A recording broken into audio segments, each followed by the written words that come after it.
জনাব এটিএম আজহারুল ইসলামের আপিল মামলার শুনানি আজকে শেষ হলো।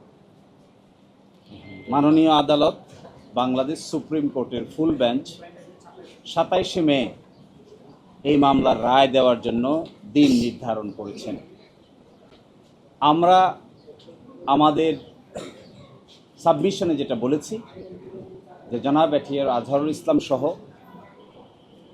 মাওলানা মতিউর রহমান নিজামী, জনাব কামরুজ্জামান, জনাব আলী হাসান মোহাম্মদ মুজাহিদ, জনাব মীর কাশেম আলী, সালাউদ্দিন কাদের চৌধুরী সকলেই সিন্ডিকেটেড ইনজাস্টিসের শিকার হয়েছেন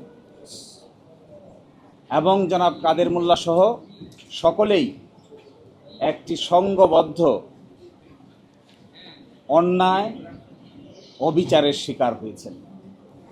এই সিন্ডিকেট কারা ছিলেন, কিভাবে ছিলেন তা আমরা আদালতে আজকে উপস্থাপন করেছি এবং আমরা একজনের স্বীকারোক্তিমূলক জবানবন্দি যা তার বইয়ে তিনি উল্লেখ করেছেন সেটাও আদালতে উপস্থাপন করেছি।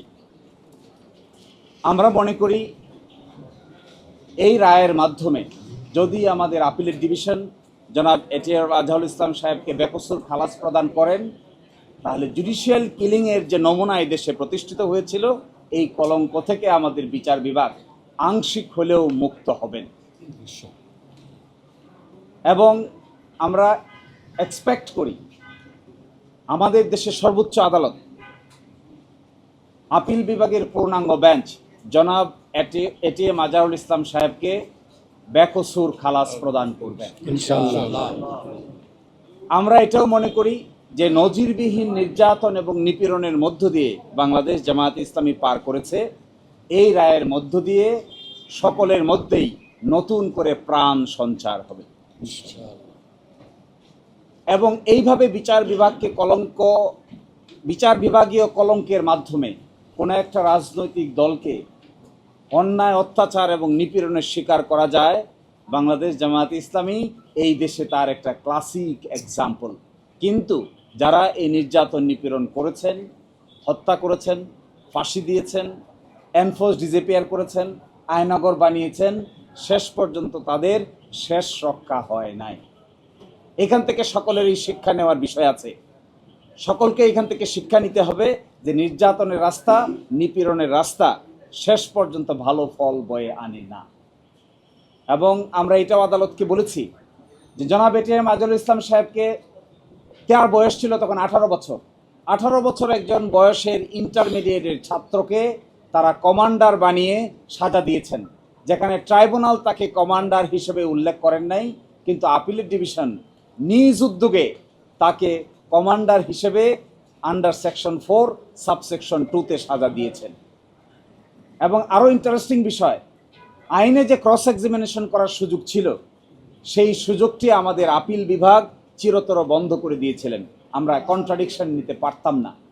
আজকে আমরা এটাও দেখিয়েছি, গতকাল পরশু দিনে দেখিয়েছিলাম 6 কিলোমিটার দূর থেকে দেখছে, 3.5 কিলোমিটার দূর থেকে দেখছে, একজনের ডান হাতে আরেকজনের ডান গালে থাপ্পড় মেরে দিচ্ছে, বাম গালে থাপ্পড় মেরে দেওয়ার কথা সেটি ডান গালে থাপ্পড় মেরে দিচ্ছে। এই সমস্ত ইনক্রেডিবল এভিডেন্স, অবিশ্বাস্য এভিডেন্স, অযৌক্তিক সাক্ষ্য প্রমাণের উপর ভিত্তি করে জনাব এটিএম আজহারুল ইসলাম সাহেবকে মৃত্যুদণ্ড প্রদান করেছেন।